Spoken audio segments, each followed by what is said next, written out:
Prepara-te para mergulhar em histórias inspiradoras, insights especializados e dicas práticas para impulsionar o teu bem-estar e fertilidade.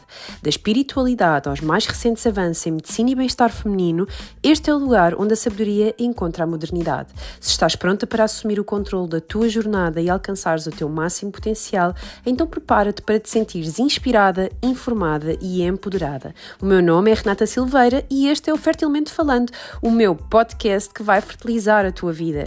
Acompanha-me nesta nova jornada. Olá, sejam muito bem-vindas ao terceiro episódio do Fertilmente Falando. Hoje trago uma convidada muito especial, porque para além de eu a ter conhecido no ano passado, num evento para o qual fomos convidadas para cada uma dar o seu workshop, ao longo do caminho percebemos que se calhar aqui as nossas histórias se identificavam um bocadinho. E então, hoje vamos ter aqui a Dalila Lourenço. A Dalila é terapeuta holística, trabalha com o Reiki, Inner Dance e Spirit Optimizer, certo? Certo. E, portanto, hoje, para além de Dalila vir falar do seu papel enquanto terapeuta, vai falar ainda sobre outro papel tão bonito e importante na vida dela, que é o papel de ser também uma tentante, uma mulher que tentou engravidar durante um processo de mais 4 anos e hoje está aqui à minha frente e connosco para nos partilhar esta jornada até tentar engravidar, porque ela hoje já tem o seu bebê na barriga. Bem-vinda, Dalila! Obrigada, muito obrigada mesmo de coração. Muito obrigada pelo convite. E muito obrigada por nos termos cruzado naquele evento. Tu disseste há 1 ano e meio e eu fiquei a pensar, meu Deus. 1 ano e meio não, há 1 ano. Foi dia 6 de junho, 5 de junho. E eu pensei, 1 ano? Já pareceu 3, 4, já passou tanta coisa na nossa vida, não é? Já aconteceu tantas coisas que já parece que foi há muito, muito tempo. Verdade. Meu Deus, 1 ano, ok, parece que já tinha só uma vida. Foi 1 ano, é verdade. Passou a correr, mas ao mesmo tempo aconteceu tanta coisa que ainda não chegou 1 ano, não é? Hoje que estamos a gravar isto ainda não chegou 1 ano. Nem quando lançarmos o podcast ainda não chegou 1 ano.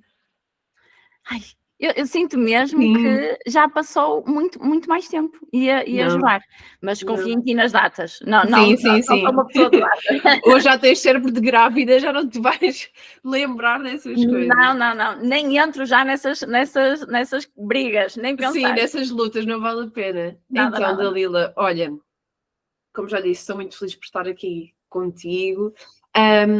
E pronto, quero começar então este episódio por te perguntar, como tenho perguntado a todas as convidadas que cá chegam, o que é para ti a fertilidade? Então, muito obrigada mais uma vez pelo teu convite.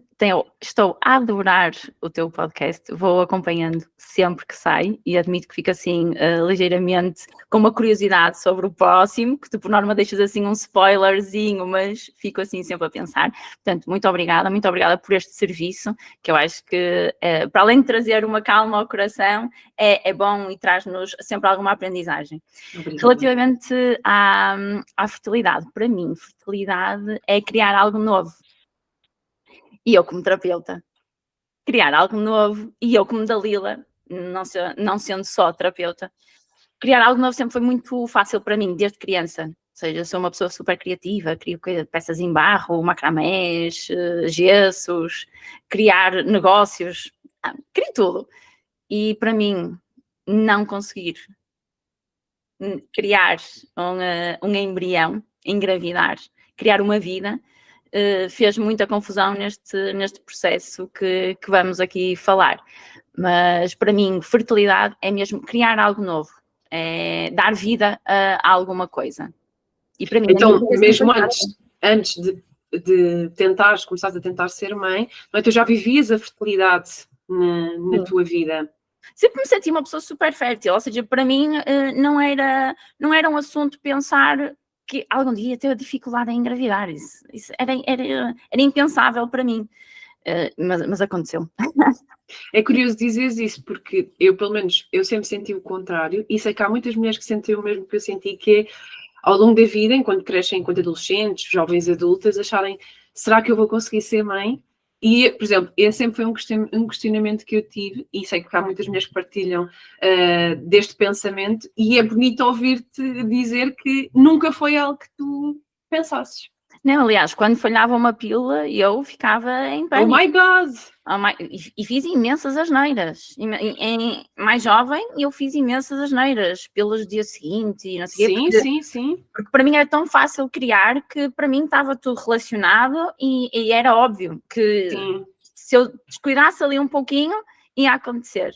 Eu acho que isso também é um pouco da pressão que a própria sociedade nos mete, não é? Porque tu menstruas e começa logo a pressão de tem cuidado, não engravides. Então tu começas a tomar a pílula muito precocemente, a maior parte das adolescentes para evitar uma gravidez, outras por causa de problemas hormonais, mas para evitar uma gravidez, então tens sempre a pressão de eu não posso engravidar, porque se falhas uma pílula, engravidas, não é? Porque depois de repente há sempre histórias de aquela rapariga que engravida com o vento, não é? Exatamente. Mas a verdade é que nós temos, as probabilidades de engravidarmos a cada ciclo são muito baixas, são de 25%, e com o tempo a passar e cuidado a passar, cada vez mais baixas e com outras condicionantes também. Mas nós vivemos essa pressão desde que menstruamos, que é vais engravidar, portanto é tão fácil engravidar, então eu consigo perceber tu também teres esse pensamento de óbvio que eu vou engravidar se eu cometer aqui uma loucura, não é? Portanto, e sim, eu percebo perfeitamente, enquanto jovem adolescente também meti muitas aventuras e muitas coisas dessas de ter que tomar pílulas no dia seguinte e pronto, não é? Situações em que poderíamos eventualmente engravidar e isso passou, não é? Sim, até porque lá está, depois quando eu comecei a ter mais noção sobre o meu corpo, sobre os meus ciclos, eu disse, eu não quero tomar a pílula, isto destrói-me, calma. Quando é que tiveste essa percepção? Ora, eu já não tomo a pílula há muitos anos, para aí há 15 anos, porque a pílula sempre me fez muito mal hormonalmente e eu ficava muito ansiosa, ficava muito nervosa, mexia mesmo hormonalmente comigo. E eu perguntei à minha mãe disse, filha, eu nunca consegui tomar a pílula precisamente por causa das hormonas, nunca me senti bem. Então, por exemplo, eu perdia sangue 2 meses seguidos a tomar a pílula, por exemplo, enquanto há muitas mulheres que é ao contrário, quase não menstruam, não é? Com a pílula nós não menstruamos, mas perdemos sangue, mas pronto. Então, eu comecei, pode ser que eu tenha aqui alguma informação da minha mãe, então vou começar, e falei com a enfermeira, ela sugeriu-me o anel vaginal, que ok, tem hormonas também, mas foi o que ela me explicou, em vez de a pílula tomar e o pico hormonal acontece, no anel vaginal vai mantendo mais estável. É mais contínuo, sim. Pronto. E eu, numa transição, passei então para o anel vaginal, até que depois disse, não, eu vou, mas é conhecer o meu ciclo, e contactei com, isso já foi bem mais recente. Mais recente. Okay? Cerca de 5 anos, mais ou menos, 5, 6 anos. Há 5 anos atrás. Sim, que contactei uma doula que eu adoro, que é a Bárbara, e depois o nome seguinte, eu não sei dizer. A Bárbara e o Belo? Sim. Também foi minha doula, a primeira doula que eu tive de pré-conceição. Sim. Educadora menstrual, sim. Então foi com ela que eu comecei a ter mais consciência dos ciclos e tudo mais.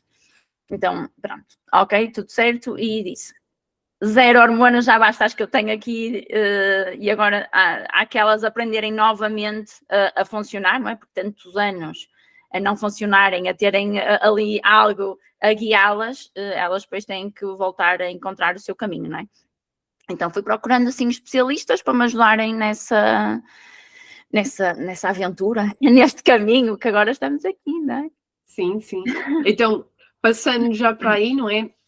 O teu desejo sempre foi ser mãe, não é? Como antes em off estavas a falar, sempre foi uma coisa que vibrou em ti. Tu sabias que querias ser mãe? Sempre foi mais do que um desejo, não era uma coisa que vibrava em ti. Então, quando é que tu e o teu marido decidiram então, vamos avançar para isto? Gostava que partilhasse agora então aqui o teu testemunho, como é que foi este processo ao longo destes últimos anos? Para mim, lá está, eu sempre quis ser mãe e é muito interessante que eu tive um relacionamento longo, mas não equacionava em ser mãe, ok?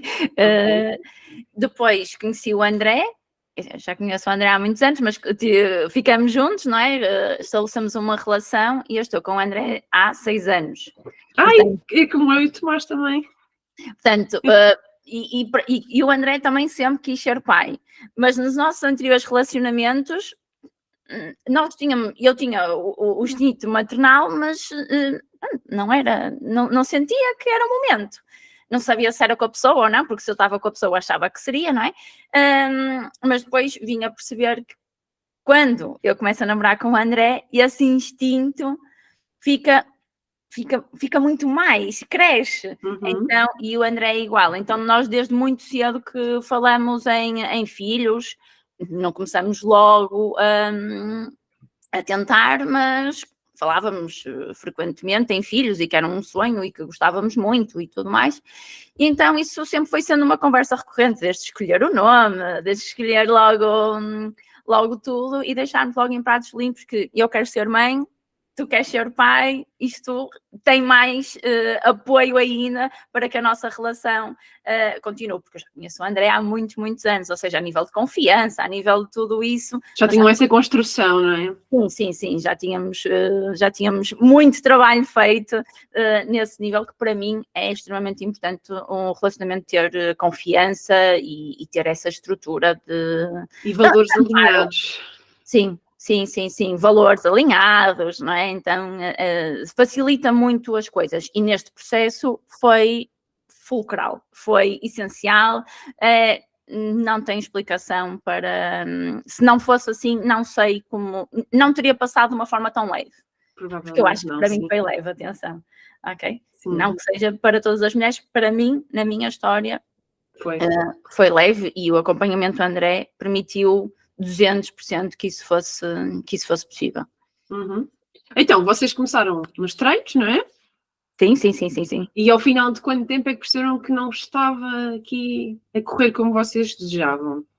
Relativamente aos treinos, a nossa vida sexual sempre foi ativa, mas eu nunca gostei de ter aquela pressão de estou a ovular, tem que ser hoje.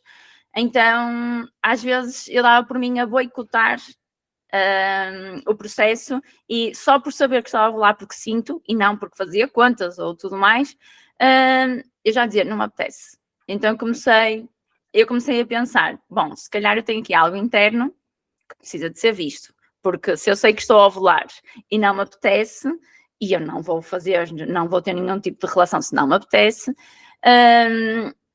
eu vou ter que pensar nisto, não é? Então comecei a pensar e a fazer perguntas a mim própria, porque é que queria ser mãe, o que é que era para mim ser mãe, mas perguntas que eu teria que responder de uma forma profunda, não é só, porque sempre tive o sonho e em criança, não, é de forma profunda e bastante íntima. E lá escavar e olhar mesmo para... Sim.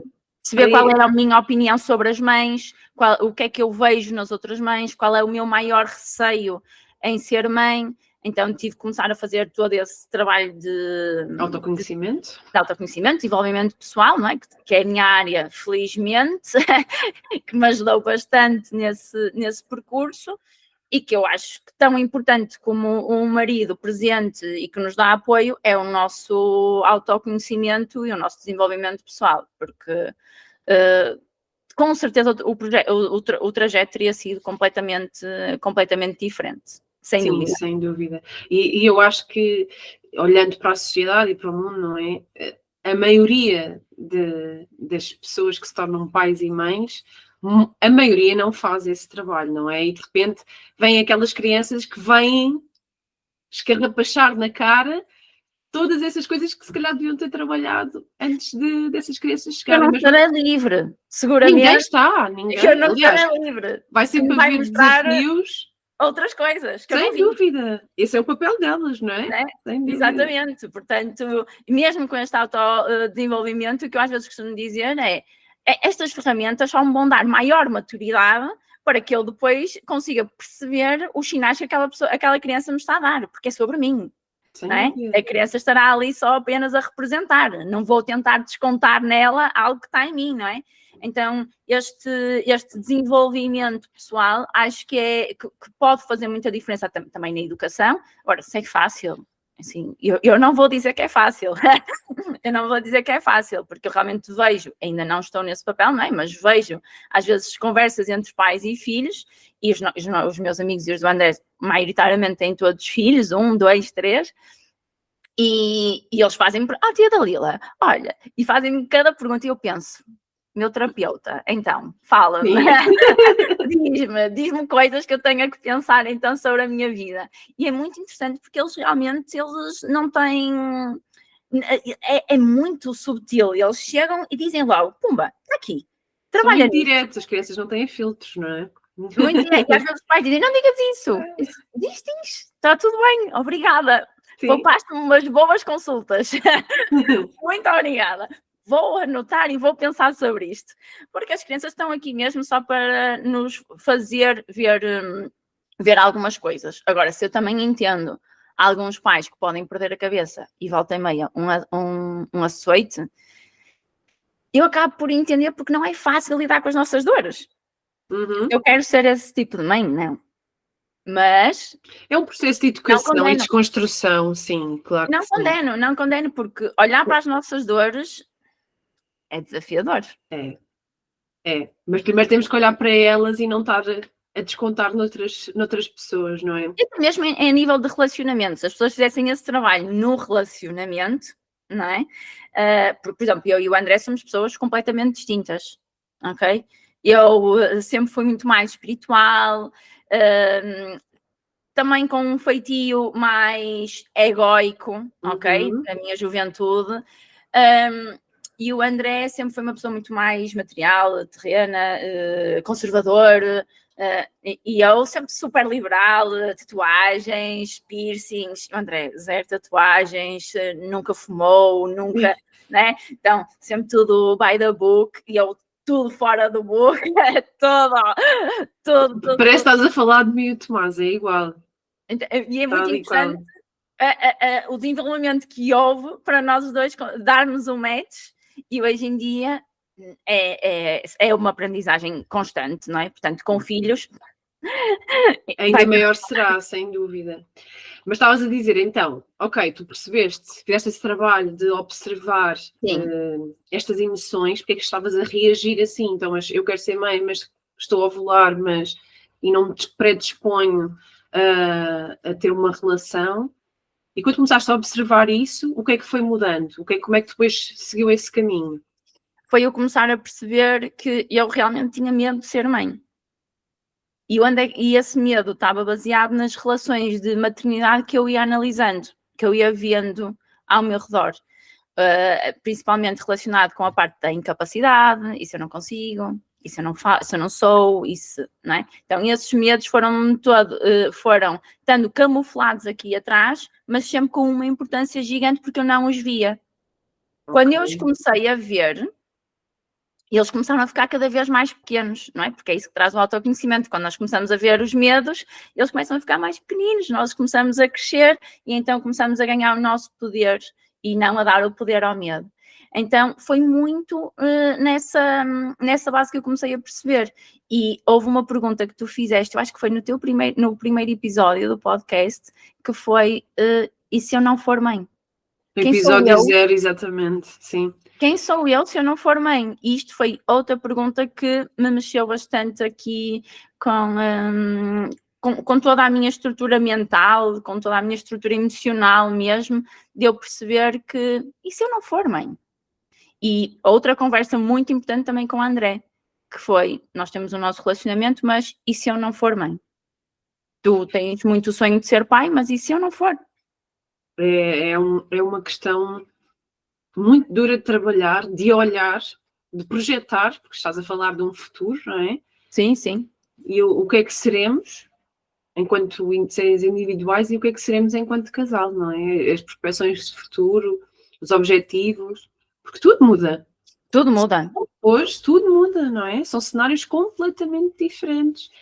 E alimentar um casal a dois por uma vida tem desafios tão grandes como quem tem uma ou mais crianças presentes, não é? Sim. E as crianças são para o mundo, não é? Ou seja, nossas. E é o E que eu vão digo ao André, exatamente. durante um período. E é o que eu digo muitas vezes ao André, que é, nós temos a nossa relação, mas e se eu não for mãe? Não é? Então, nós discutimos essa temática e depois essa temática levou-nos ao ponto de, ok, nós temos uma relação independentemente dos nossos filhos virem ou não. Ok? Então, quando os nossos filhos forem para o mundo, eu acredito que a maturidade da relação que nós fomos construindo nestes 4 anos de tentativa de engravidar, também nos deu esta maturidade de olharmos para o futuro e dizermos, nós vamos criar filhos para o mundo e depois nós conseguimos ter novamente a nossa relação. Sem dúvida. Ou seja, não nos queremos perder, porque era um dos meus medos. Sim. Não é? Ter filhos e a minha relação. Sim, isso é algo que eu e o Tomás também conversamos bastante, no sentido de que o desejo de sermos pais e trazermos um ou mais filhos não é para nos completar. Exatamente. Não é porque está algo em falta, não é? É um propósito que gostaríamos de ver concretizado, é um desejo, é um sonho, mas sabemos que depois, a partir do momento em que eles deixarem de estar debaixo das nossas asas, não é? Como o Piangers, que é um, não sei se conheces, que é um, eu acho que ele é psicólogo e coach de parentalidade positiva, ele é brasileiro, se calhar já ouviste falar, ele tem uma barba, Claro, mas... acho que ele é Marcos Piangers, acho que é isso.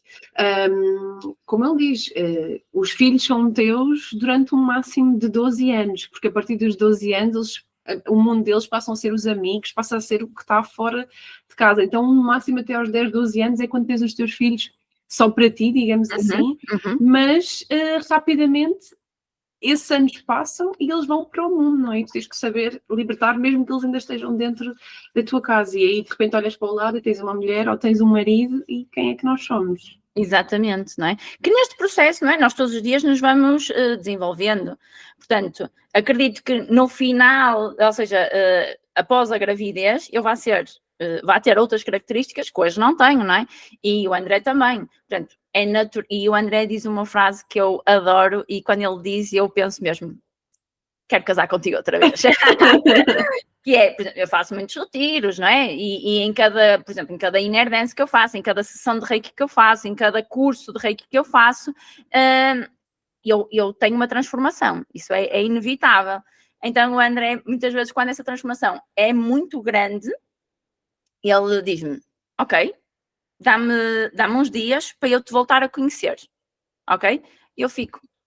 Para integrar essas novas partes tuas, Exatamente. não é? E para também ter a sua voz ativa e dizer assim, não gostei tanto deste upgrade, atenção que... Atenção que esta nova fase não estou a gostar muito. Exatamente, mexeu aqui com o meu ego, mexeu aqui com não sei o quê, então nós como casal voltamos novamente a ajustarmos-nos, nunca a anular, como é óbvio, mas ele aproveita também essa evolução e aproveita para se evoluir também. Então é muito interessante e acredito que após este processo todo é isso que vai acontecer. Vamos olhar um para o outro e vamos dizer, calma, deixa-me reconhecer-te novamente, deixa-me conhecer-te novamente, deixa perceber aí o que é que alterou, que feridas é que abriram, que feridas é que taparam, vamos nos conhecer novamente. E isto é uma coisa que nós vamos fazendo quase diariamente eu não digo, mas quase, porque sim. Há sempre muita coisa a acontecer na nossa vida. Então, acho que nada é em vão e estes 4 anos fizeram-nos crescer de uma forma muito bonita. Enquanto indivíduos e enquanto casal. Sim, principalmente enquanto casal e indivíduos, com certeza, com certeza. De repente, observas essas sombras, não é? Integras, entendes.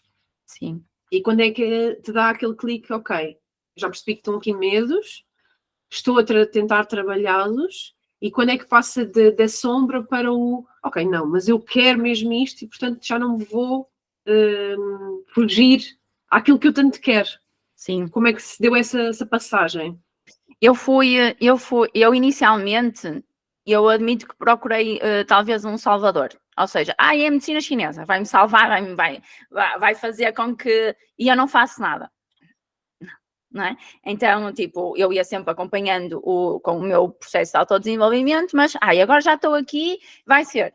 E então agora vou acompanhar a medicina tradicional chinesa com um endocrinologista privado mais holístico, porque é um médico muito conceituado, que tem assim mais uma visão... É o teu Ricardo? É. Sim, eu gosto muito dele. Sim. Então, aliar as duas coisas e tal, disse, amor, prepara-te porque vai ser agora.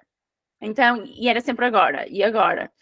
Depois, por isso é que um dos meus primeiros vídeos até é as mulheres querem engravidar, não querem ouvir, tens que relaxar, tens que ir de férias, porque tu não te podes lembrar que queres engravidar. Não, então a coisa mais importante da minha vida vamos esquecer.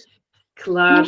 Eu também tenho que fazer um episódio, tenho que reunir aí, tipo, os 10 mandamentos das coisas que não se devem dizer a mulheres que estão a tentar engravidar, muito menos a mulheres que estão em processos de procriação medicamente assistida.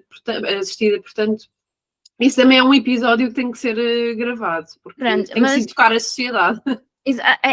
É desconfortável. Tens que fazer vaporização, sim, já fiz, até já tenho curso, não é? Quer dizer, então eu fiz inúmeras terapias, Ioni Eggs, vaporizações, mesas radiónicas, terapias multidimensionais, eu fiz uma enormidade mas na verdade eu estava à procura de uma salvação. Respostas imediatas, não é? Exatamente, resultados. Uhum. Então foi aí que eu percebi, eu estou atrás, a correr, e a cenoura continua sempre à minha frente. Isto não vai resultar. Eu não tenho que estar a correr para comer a cenoura. Eu tenho que perceber quem é a cenoura, como é que é, onde é que ela está, como é que eu posso ir ter com ela. E não andar a correr atrás dela, porque ela vai estar sempre um palmo à minha frente. Então foi aí que eu deixei de procurar o resultado e passei a estar atenta ao caminho, a todo o processo. Foi aí que eu também me disponibilizei mais e abri-me para outras possibilidades, que, por exemplo, para mim fazer tratamento não era uma possibilidade, era uma coisa bastante invasiva,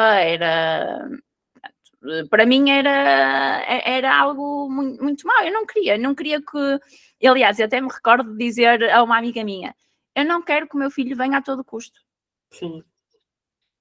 E não com outra convidada que já gravei o podcast, ela dizia-me, que também é muito o meu pensamento, foi o meu pensamento durante muito tempo, que parece que estamos quase a querer contornar o universo, aquilo que está destinado a nós, estar a mexer em coisas que não é do nosso dever estar a mexer, não é?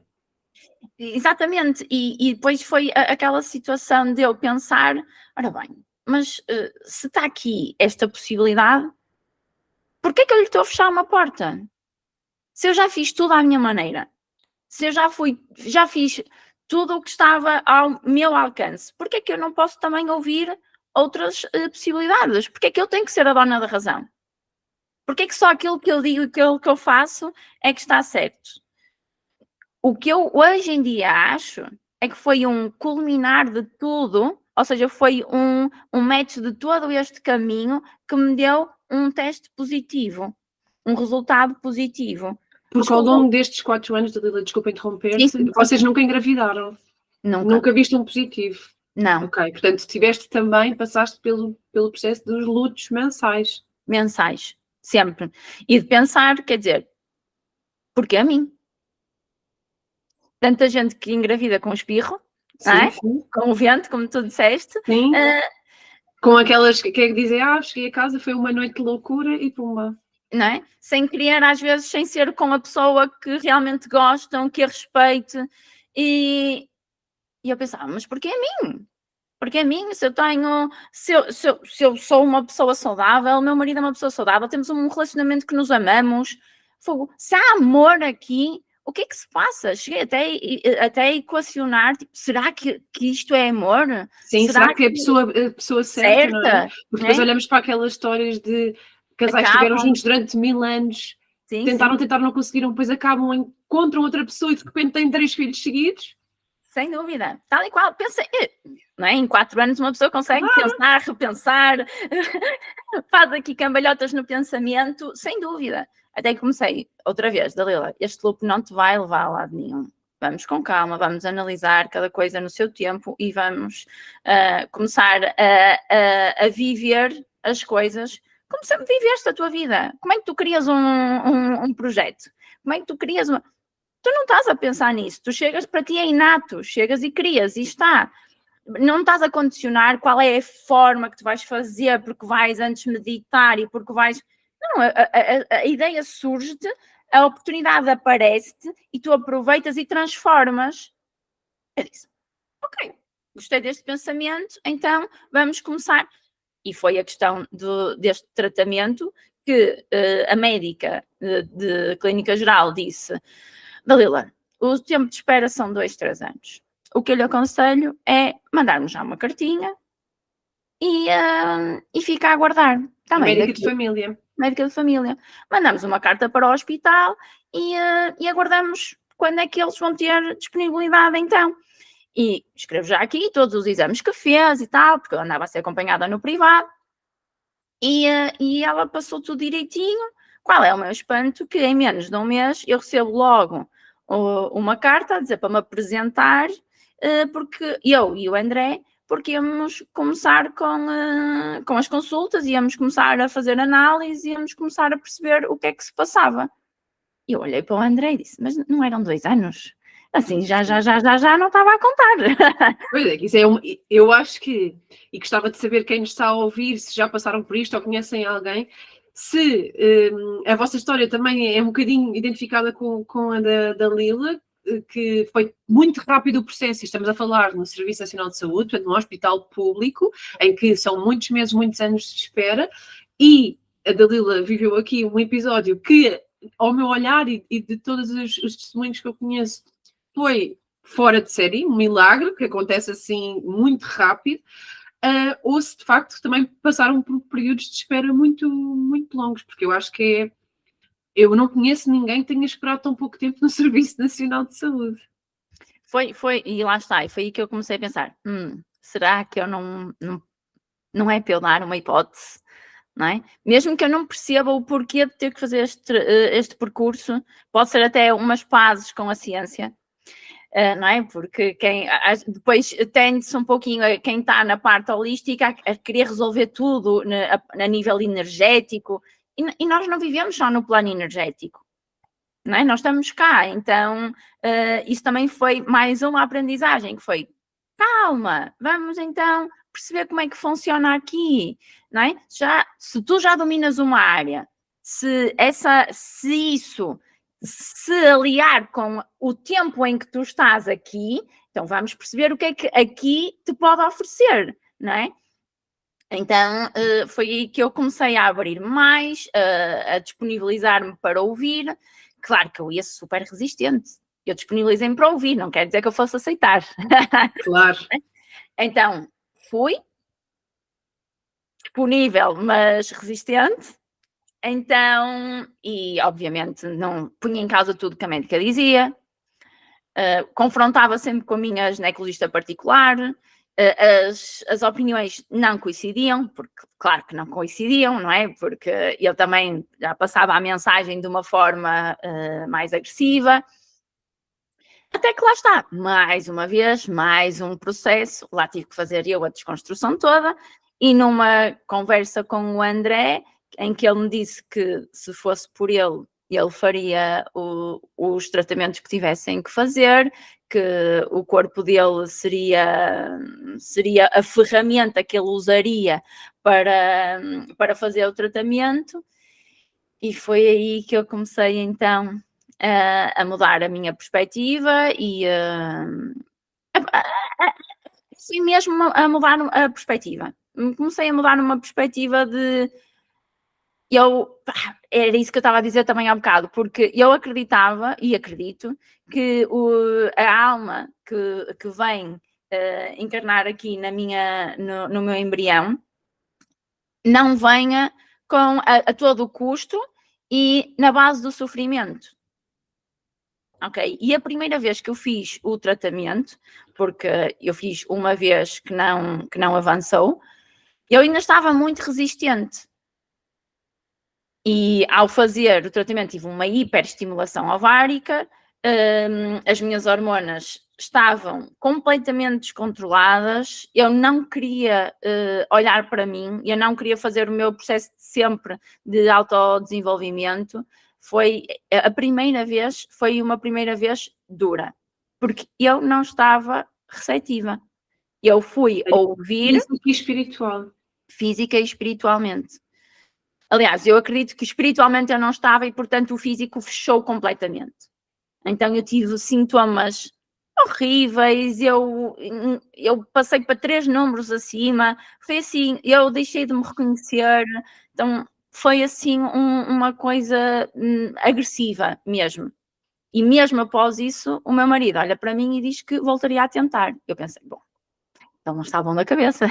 Alguma coisa Não é ele, não é? Não é ele, não é o corpo dele. não é ele não percebe o que é que eu estou a passar.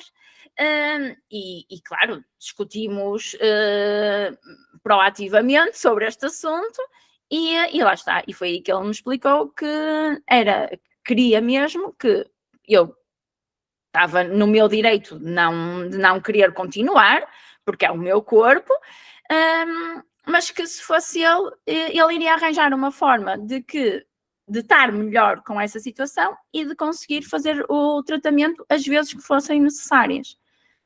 Ok. Eu ouvi aquilo, na altura em que eu ouvi isso, magoou-me, eu fiquei chateada, fiquei triste, achei que ele não tinha entendido, nem me tinha ouvido sequer tudo aquilo que eu passei, e foram 3 dias. A médica interrompeu logo o tratamento, porque ela realmente Foram só 3 dias de tratamento e tu só sentiste esse choque todo.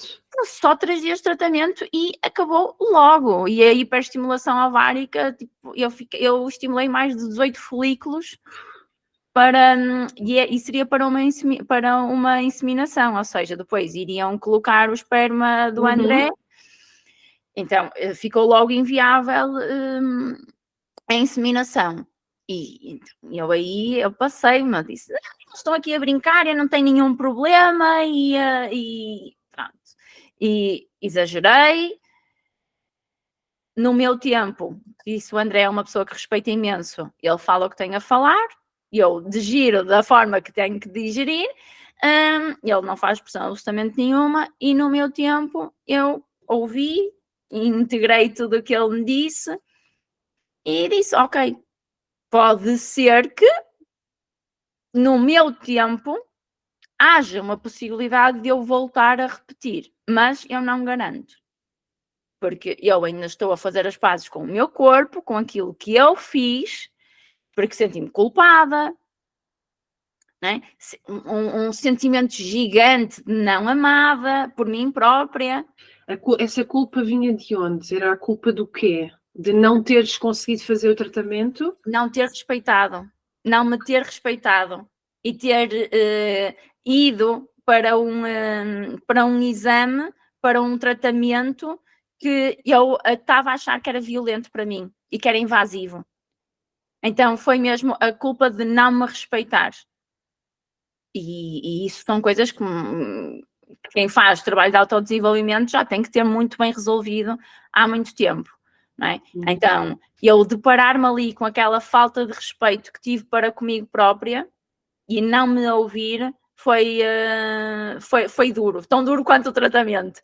Então, mais uma vez, voltei para dentro, voltei aqui a perceber o que é que se passava, porque é que eu não me tinha ouvido, o que é que eu estava a pôr acima de mim própria, não é? O sonho mas aqui o que eu estava a pôr em cima de mim própria era o sonho do André. E foi isso que, quando eu me apercebi, eu disse, ok, isto não é o sonho do André, isto é o nosso sonho. E é o meu sonho individual também. Então, calma. E lá voltei novamente a renascer, não é? Voltei novamente a falar comigo própria, até que passou o tempo que passou à vontade, que é 1 ano e tal. Desde a primeira estimulação que tu fizeste até voltares aos tratamentos, passou 1 ano e tal? Sim, sim. Mas por tua escolha? Por minha escolha. Ok. Que a médica ligava-me dali, então eu disse, eu nem quero ouvir, a sua voz até me incomoda. eu não quero. E assim, aqui no Porto nós somos todos muito diretos, não é? Sim, claro. Então eu dizia muito, eu não quero ouvir falar sobre isso sequer. Eu agora ainda estou a fazer os passos comigo própria, assim, nem me falem se querem engravidar. Porque neste momento eu não estou aí, eu estou a fazer os passos comigo e depois vemos. E assim fiz os passos comigo, depois voltei então, passado eu acho que foi quase um ano, e voltámos a reunir outra vez com a médica, ela voltou-me a explicar novamente o processo e perguntar quando é que eu estaria então disponível para voltar a fazer. Voltei novamente a fazer, conversei com ela sobre a dose, que disse que não estava à vontade com aquela dose, o meu corpo, independentemente de não querer pôr em causa o trabalho dela e o diagnóstico dela de uma baixa reserva ovárica, que estava a ser acompanhada no privado e que não me davam esse feedback, a verdade é que eu senti isso no meu corpo e a hiperestimulação comprovou que realmente não é um resultado que diz lá reserva ovárica baixa, porque nem foi analisado o ciclo, não foi analisado o tempo, não foi analisado nada. Portanto, não é esse parâmetrozinho aí que vai dizer que eu tenho ou não uma reserva ovárica baixa.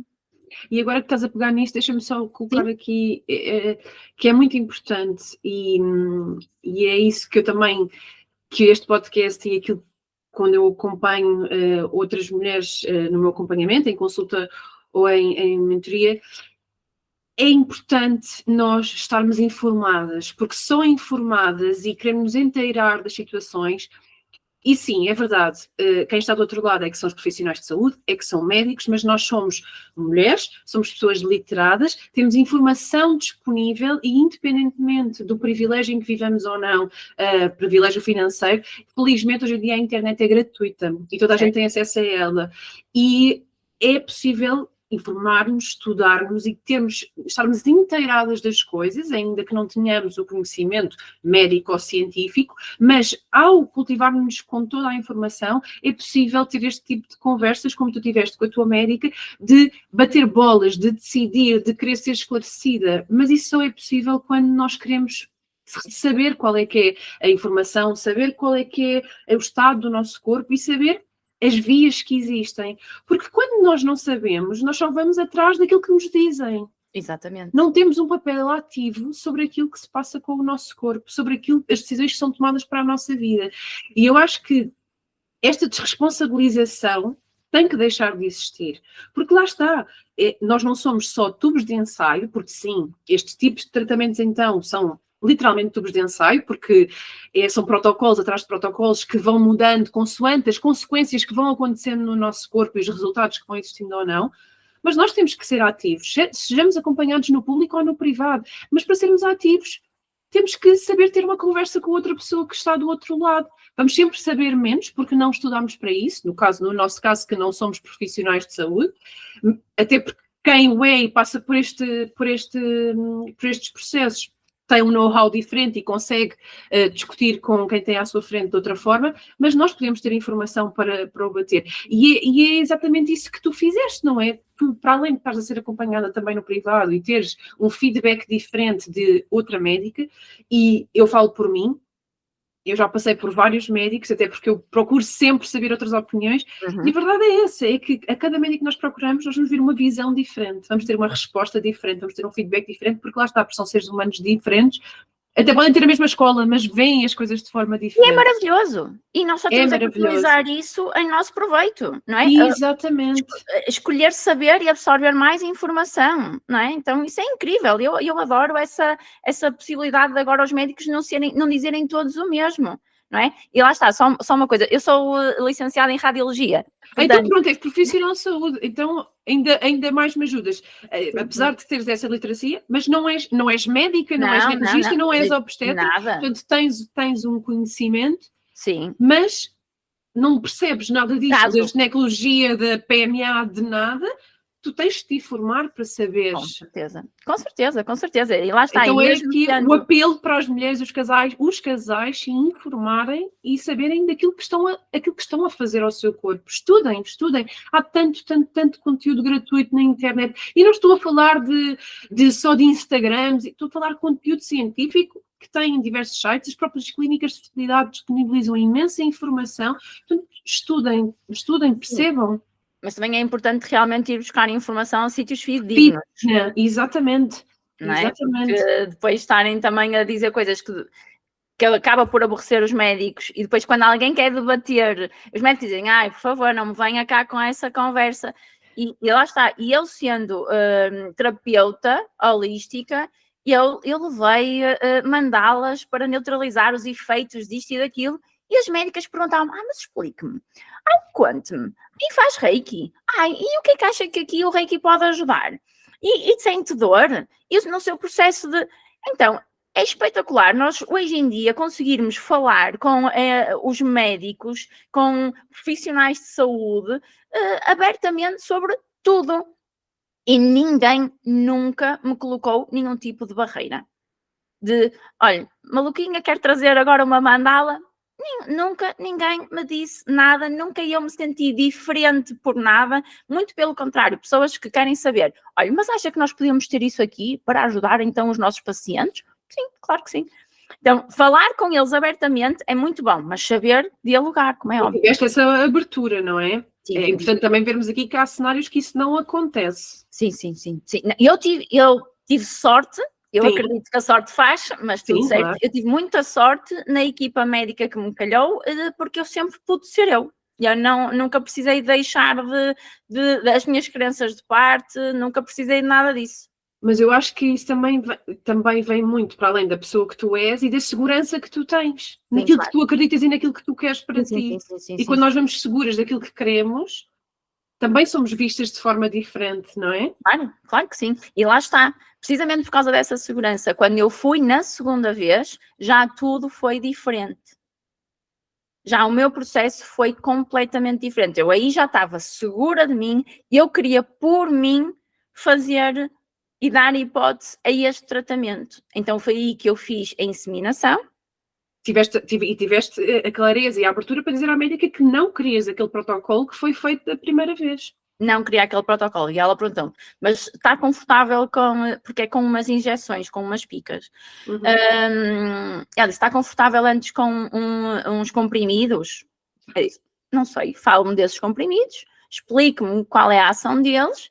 E ela disse que era uma ação muito mais reduzida do que as picas iniciais, que iríamos trocar também a marca dos medicamentos para uma dose muito inferior, muito baixinha mesmo. Eu disse, ok, então é uma questão de ir experimentando, não é?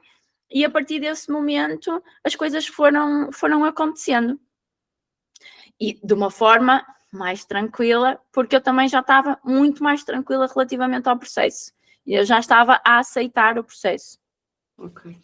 Então foi aí que fui fazer a inseminação. Na inseminação, no tempo normal eu tive o período normal, então foi também assim tudo muito tranquilo.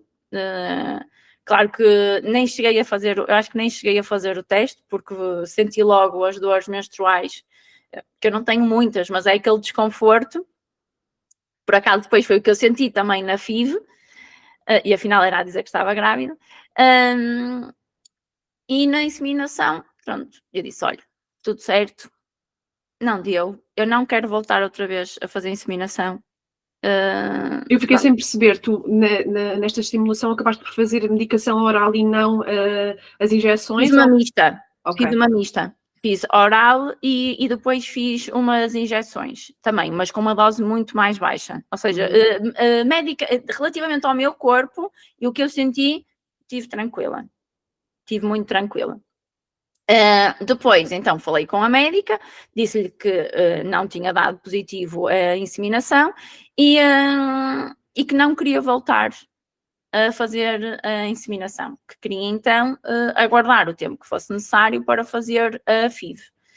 E ela disse-me, olha Dalila, eu aconselho sempre a fazer 3 inseminações. Eu disse, sim, mas eu não quero passar novamente por este processo, por muito que tenha sido leve para mim, eu não quero voltar a passar este processo, porque senão na primeira, qual vai ser a diferença da segunda e da terceira, não é? Então, para isso prefiro tomar a medicação, se for o caso, e tentar naturalmente. Eu disse, pronto, então vamos aqui analisar, e passado muito pouco tempo, então chamou-me para FIV. Não consigo precisar os meses, mas foi mesmo muito pouco tempo. Pouco tempo. Foi E mesmo iniciaste a estimulação. Sim. Espera, entre esse tratamento da inseminação e a FIV, deduzo que vocês tenham tido relações. Sim, E tu alguma vez tiveste esperança que nesses meses o positivo já-se? Sempre, assim, mais para o final eu já nem fazia testes, porque assim, eu antes fazia todos os meses fazia testes, e o mais difícil até era lidar com o positivismo do André. Não é? Ele acreditava sempre. Sempre, e nós mulheres sentimos, não é? Então, eu vou fazer o teste, mas eu sei que não estou grávida, não é? Então... Eu também pensei que fosse alguns ciclos que o Tomás dizia, eu tenho a certeza que é este mês. É isso, foi. Eu sinto. Eu até sonhei. Ou seja, tu ficas assim, será? Doer o peito, não sei o quê. Tu até ficas aí naquela, será que é? Porque depois queres acreditar no positivismo do teu parceiro, sim. Não é? Mas depois de repente, não, tu já sabes, não é? Vais fazer o teste. Eu já fiz dezenas. É muito duro. Então aí tu acabaste por fazer, obviamente, ter relações, mas já saber dosear esse entusiasmo e não ter que estar a fazer testes mensalmente. Sim, mais para o final já não fazia, sentia, e lá está, e o meu corpo todos os meses após a ovulação, ele preparava-se mesmo para ter um embrião. Acredito que talvez também psicologicamente, ou se calhar o meu corpo já estava pronto para receber, mas ele, após fazer a ovulação, a minha barriga ficava sempre mais inchada. Também provavelmente derivado das estimulações que tu fizeste anteriormente. Se calhar o meu corpo achava que todos os meses ia engravidar, então, porque eu realmente achava também, não é? Mas a verdade é que não aconteceu. E depois, como é que foi iniciar este processo então de FIV? O que é que foi diferente? Porque a estimulação também é diferente. O tratamento é muito semelhante. O procedimento em si também é um bocadinho diferente. Sim, mas é muito semelhante. Por exemplo, as primeiras injeções foram iguais, ou seja, que me deixou tranquila, porque na inseminação eu fiquei tranquila, não é? Então, como as primeiras injeções eram as mesmas, a dose é que era um pouquinho maior, mas era a mesma marca, mas pouco maior, atenção. E só depois, após 5 dias, é que as injeções começam a mudar e a ficar mais intensas, ao ponto de sempre que eu injetava sentia arritmias, sentia bem o meu coração. E sentiste muitas diferenças físicas, ou seja, como é que foi este processo para a FIV? Foi mais equilibrado do que aquele primeiro que foi um choque autêntico? Sim. Ou o que é que tu sentiste durante este processo das injeções da FIV? Neste processo também, primeiro, permiti, porque foi mesmo permitir que o André estivesse mais presente. No primeiro processo eu dava as injeções sozinha, não queria falar sobre o assunto, não é que escondesse um pouco, mas fechei-me. Neste processo não, neste da FIV, o André permiti que ele cuidasse de mim. Então também permiti-me ser mulher e dei o lugar ao meu marido de ser homem, que era outra coisa que eu também ocupava os dois lugares. Não é? Ter o masculino muito presente. As mulheres hoje em dia que fazem e acontecem e fazem tudo e ocupam os lugares todos, pronto, também tive que me posicionar e ficar no meu lugar, não é? Sendo que aí, até mesmo no tratamento, lá está, imagina, eu acabava de dar uma pica, o André notava que eu estava assim mais desconfortável, ia logo buscar o gelo, amor, coloca aqui um bocadinho de gelo, não sei o quê, e eu ficava, tipo, eu não ia fazer isto por mim, obrigada, muito obrigada. Então é mesmo permitir que o nosso marido também entre e só de olhar para nós perceba o que é que nós estamos a sentir, e nós realmente não temos que explicar, mas temos que deixar que eles percebam. Não é? Se nós nos fecharmos, eles não têm como entrar. Então, neste processo foi das maiores diferenças, foi eu deixar que o André fizesse parte deste processo e me ajudasse. E ajudou muitíssimo. As injeções foram fortes, principalmente numa época em que há uma injeção às 8 da manhã e uma injeção às 8 da noite. E lá está, o André procurava sempre estar presente, mesmo saindo para o trabalho, ele procurava sempre ajustar ali o trabalho dele para que pudesse estar em casa às 8 da manhã e depois sair logo a seguir eu tomar a injeção, porque às vezes sentia-me mal, sentia-me tonta, porque não tomava o pequeno almoço, achava que era assim, mas depois disseram-me, Dalila, era para tomar o pequeno almoço e assim já não te sentias mal. Eu disse, olha, agora já foi tarde. Mas isso lá está, por isso é que eu gosto de partilhar e meter lá as dicas, porque às vezes alguma informação passa. E essa foi realmente a diferença maior, foi permitir que o André, nem foi tanto o tratamento foi mais forte, sim, mas eu acho que a grande diferença foi eu permitir que o André tivesse incluído. Tu sentiste cuidada, não é? Sim, sim. E que era um projeto dos dois. Sim. Engravidar é um projeto dos dois, Uhum, não é só de uma pessoa. A não ser que seja uma mulher que queira fazer uma gravidez independente, obviamente. Com certeza, sim. Claro que sim. Mas aí ela já está a ocupar os dois lugares. Sim. Não é? Neste caso, eu como tenho o André, eu queria que fosse algo assim. Um projeto de... E pronto, e foram fazer depois a punção, não é? Colheita dos ovócitos. O André esteve presente comigo. O André esteve sempre presente. Sempre presente ao longo do processo. Sempre. Depois foram fazer a transferência, não é? Sim. E como é que foi o tempo de espera, então, após a transferência? Porque muitas mulheres dizem que essa às vezes é a parte mais difícil do tratamento, que é o tempo de espera da transferência até sabermos o resultado, não é? Porque são ali mais ou menos 12, 14 dias até se saber. Há muitas mulheres que fazem batota, que vão fazer, batota, entre aspas, sim. Vão fazer testes logo a partir de X dia, começam a fazer testes diariamente, até depois irem fazer a colheita de sangue. Como é que foi esses dias, desde a transferência até saberem o destino final? Olha, mais uma vez, eu tive sorte, ok? A médica tranquilizou-nos logo nesse sentido e disse, Dalila, se quiser comprar os testes e começar a fazer, faça, mas vai dar sempre negativo porque os testes não são tão sensíveis ao ponto de detectarem. E eu achei aquilo tão honesto da parte da médica que disse, ok, olha, tudo bem. E eu soube o resultado passado uma semana. Logo? Por isso é que lá está. Mais uma vez, eu tive muita sorte e nós sentimos, não é? Então foi no dia anterior à Páscoa, já não me recordo em que dia é que a Páscoa calhou, mas foi no dia anterior. E a médica ligou, eu já sabia que ela ia me dizer que era positivo. Mas já tinhas ido fazer a colheita então? Sim. Este processo de picas e de engravidar é muito rápido.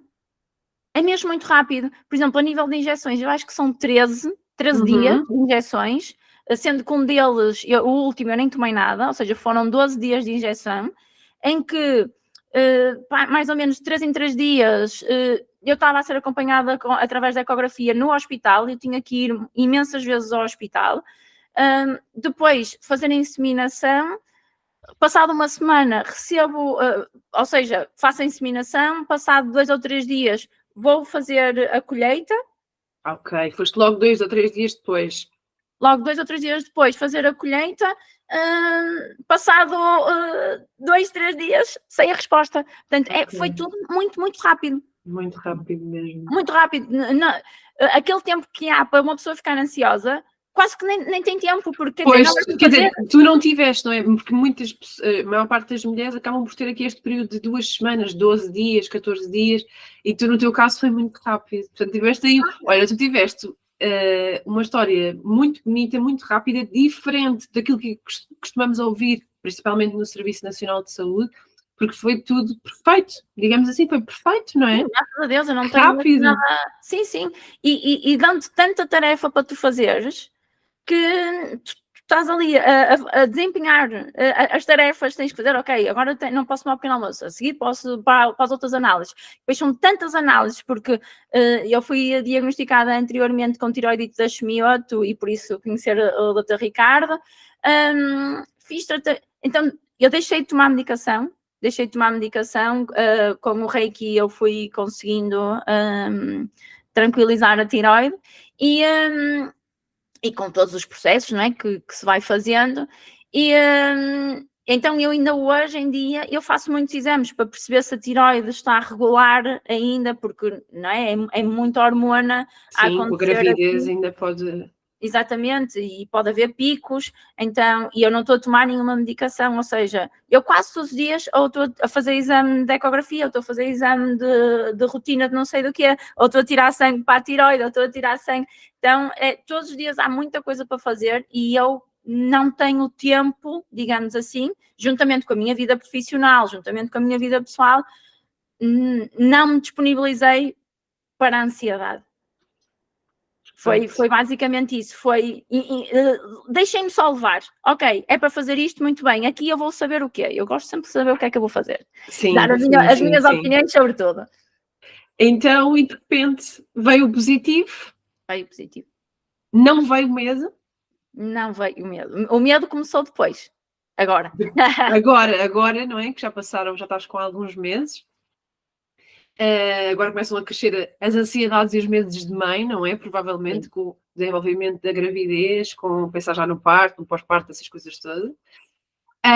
Mas queria... Eu continuo a pensar fase a fase. Eu continuo a pensar fase a fase. Não é? Agora fui fazer um exame do rastreio bioquímico. E estás à espera de...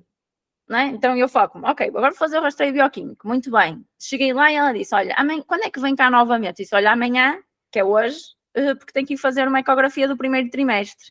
Ela disse, pronto, então amanhã já sabe o resultado. Então, para mim é mesmo tudo muito rápido. Há pessoas que demoram uma semana a saber o resultado. Marcaram para o dia seguinte.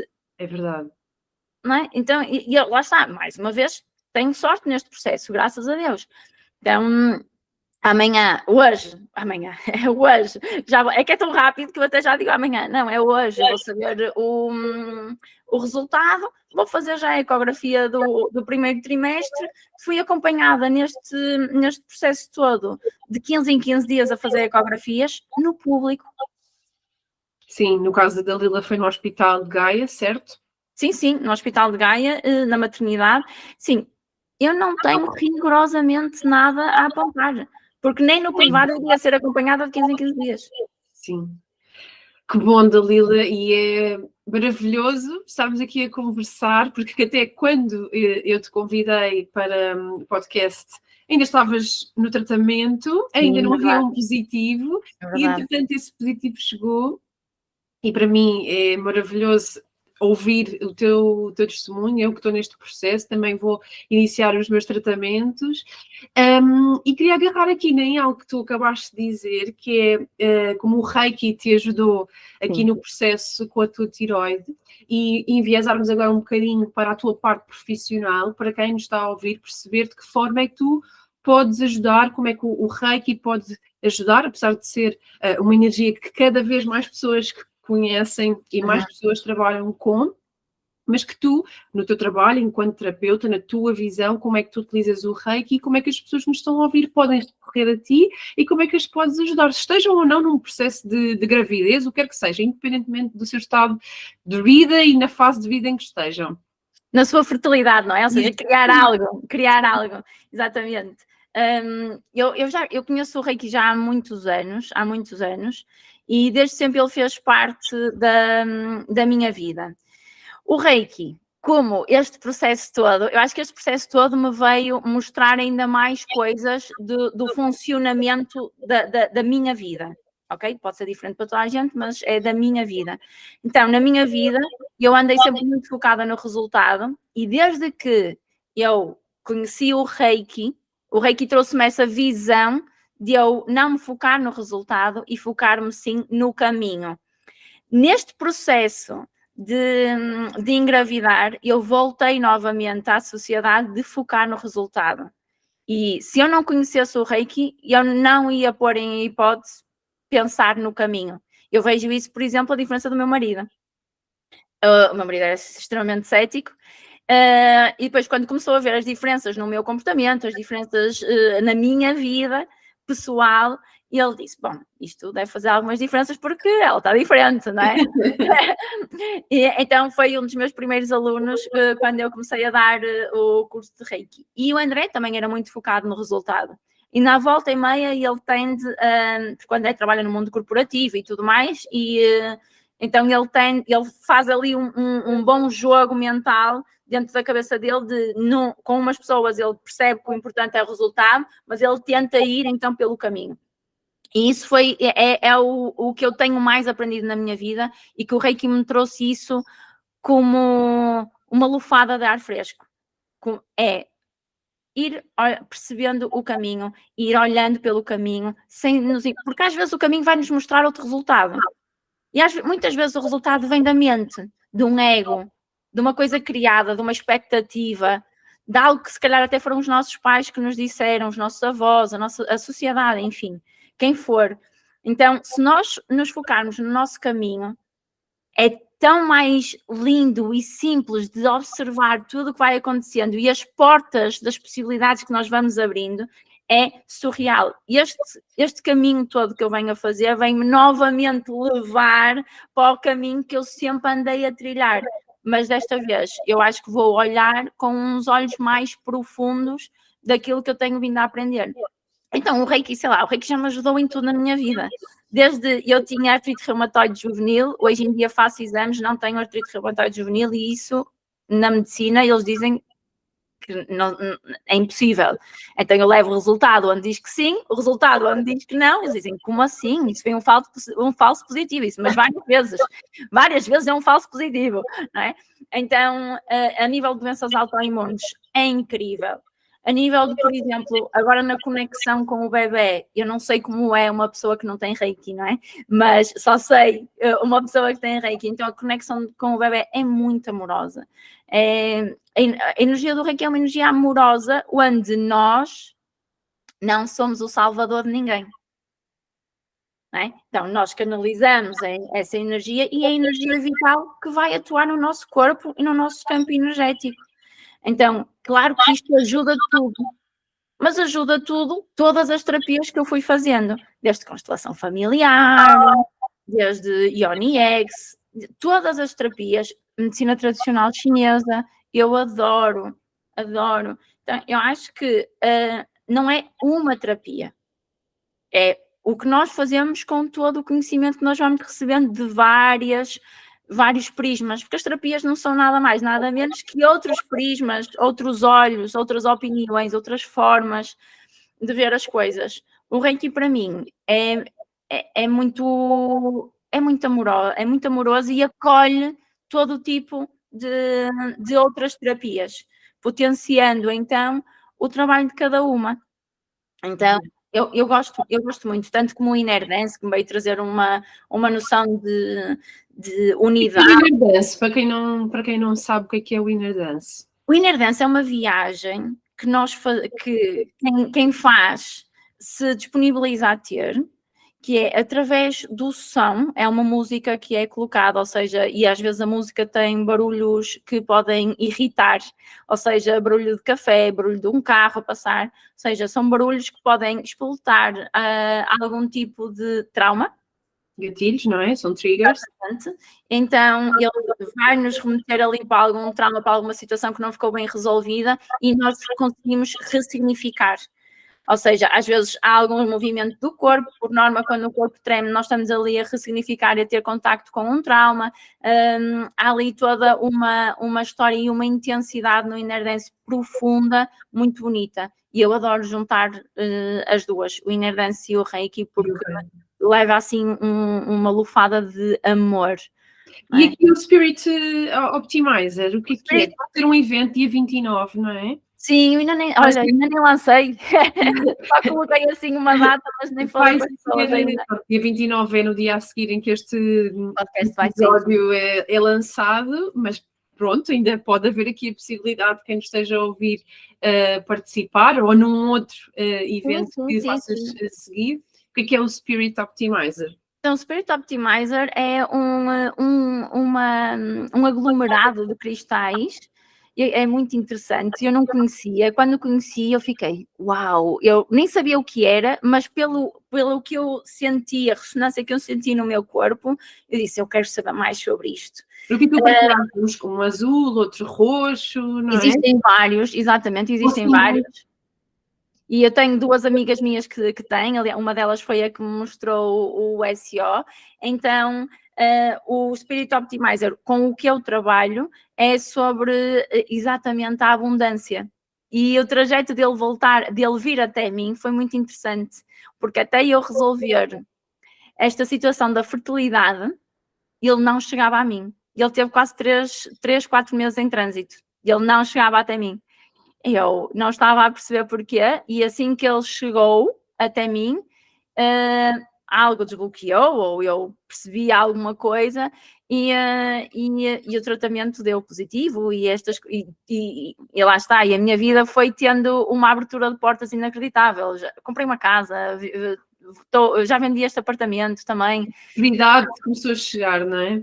Sim, muita coisa começou a mudar, e lá está, o André muda de trabalho, houve muita mudança aqui, toda ao mesmo tempo, que resultou num positivo e num amparo deste SEO, do Reiki todo que tenho feito desde 2017, do Inner Dance também, que entrou na minha vida em dezembro do ano passado.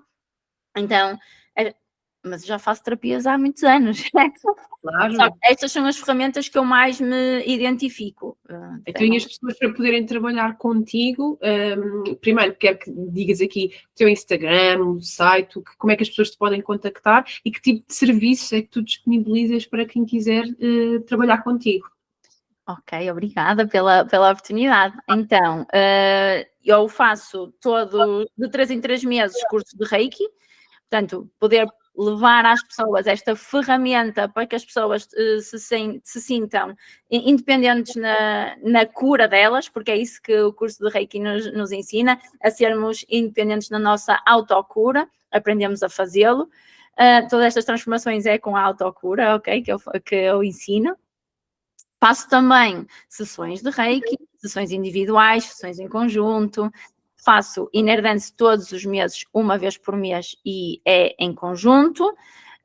O Spirit Optimizer também vou começar a fazer uma vez por mês, este mês vai ser a primeira, em que, lá está, o Spirit Optimizer atua na mudança de vibração da pessoa, ou seja, a pessoa começa-se a conectar com a abundância, começa-se a conectar com a energia do dinheiro, porque o dinheiro é uma energia de troca, não é?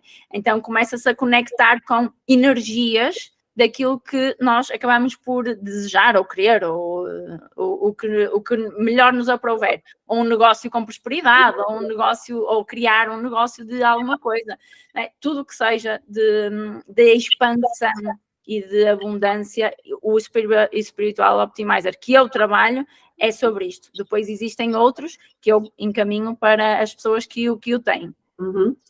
Portanto, da minha parte, os serviços que eu ofereço é amor. Quem quiser. Tanto pode ser presencial como online, certo? Sim. E principalmente as sessões individuais. Presencial são mais na zona do Porto, sim, certo? Sim. Mas também tens disponibilizado os serviços online. Online, sim. Principalmente as sessões individuais em que nós vamos trabalhar questões a questões sobre aquilo que as pessoas trazem, não é? Ou seja, mas vamos mesmo à raiz da questão. E gostava aqui de salientar que efetivamente eu não sou uma terapeuta de salvação, ok? Quem vier à procura de salvação é sim, eu acho que vai ficar um pouco desiludida, mas quem vier à procura de ferramentas para se trabalhar, acho que vai gostar muito. E para isso tem que ir ao teu Instagram, que é dalila.lourenço_terapeuta. Mas acho que Dalilas não deve haver muitas, portanto, Dalila Lourenço terapeuta acho que deve aparecer. Acho que deve aparecer, seguramente. E lá têm todas as informações e de como é que podem, então, recorrer ao teu trabalho. Sim, e podem sempre mandar mensagem, se alguma coisa não tiver, porque efetivamente eu não sou uma pessoa que me dedico muito ao Instagram, se me puderem então mandar uma mensagem a questionar, sou sempre eu que respondo, está tudo certo, não há problema absolutamente nenhum. Portanto, muito obrigada, minha querida, muito obrigada, Renata. Pronto, e só dizer que se querias acrescentar mais alguma coisa, porque estamos mesmo na reta final e encerrada do episódio. Sim, a nível de acrescentar, só desejo o melhor para que cada um tenha dentro de si e com confiança, confiem no processo, está tudo certo. Quando, às vezes, uma porta fecha-se, mas seguramente, nem que seja uma janela, ela abre-se. Então, é só ir. O que é impossível torna-se possível. E este caso, não é? Aquilo que eu vim partilhar, eu acho que, lá está, poucas pessoas vão partilhando isto e há o fator sorte, lá está, Sim. que as pessoas têm que acreditar. Por falar nisso, já que estás a referir isso, a Dalila também tem um Instagram onde ela partilhou aqui o seu caminho do tratamento, que é engravidar underscore FIV, ou é tudo junto? É com underscore. Engravidar underscore por FIV, onde ela partilhou muitos vídeos durante este processo do tratamento e onde também, sem querer, acabou por partilhar que já estava grávida e sem fazer um anúncio. E, portanto, também é muito importante e interessante para quem estiver neste processo ou for iniciar este processo, ouvir mais um testemunho e perceber como é que a Dalila se foi sentindo ao longo de todo o caminho, porque ela acabou por fazer estas partilhas, estes vídeos, sem qualquer tipo de filtro nos seus sentimentos e na forma como estava a viver o momento. Portanto, vou continuando, desculpa, vou continuando, porque assim, agora não é só porque estou com quase 3 meses que não terminou, não é? Se Deus quiser, vai continuar até aos 9, não é? Então eu vou continuando a partilhar, até mesmo os medos que me começaram a aparecer, como é que eu os resolvo, qual é o mindset, como é que eu vou pensando, eu vou continuar a partilhar tudo nesse Instagram para as outras pessoas que não têm tanto interesse nessa área não saberem. Portanto, eu vou continuar a alimentar esse Instagram com esses feedbacks e com as minhas vivências. Muito bem. Tanto como a parte profissional, como este do seu caminho na fertilidade da Dalila, vou deixar aqui na caixa de descrição para vocês poderem aceder. Já sabem, vou pedir sempre que partilhem o episódio, ponham um like, comentem, partilhem a vossa experiência. Se tiverem alguma dúvida relativamente a alguma questão, a algum tema que foi falado ao longo do episódio, a caixa de comentários serve para isso mesmo e para darem também o vosso feedback. É importante sabermos se estão a gostar ou não de os temas que têm sido trazidos, o que é que acharam das convidadas que vão estando presentes. E quanto a ti, Dalila, só me resta agradecer muito a tua presença, adorei, passou a correr, estamos aqui quer dizer, desde que começámos a falar já estamos há mais de 2 horas, mas já estamos aqui há cerca de 1 hora no podcast e passou a correr e muito mais haverá para dizer e certamente teremos a oportunidade de gravar outros episódios com outros temas dentro deste tema e foi muito bom. Muito obrigada. Muito obrigada mesmo de coração por esta oportunidade. Muito obrigada. Nada, obrigada eu. Um beijinho a todos e vemo-nos no próximo episódio. Adeus!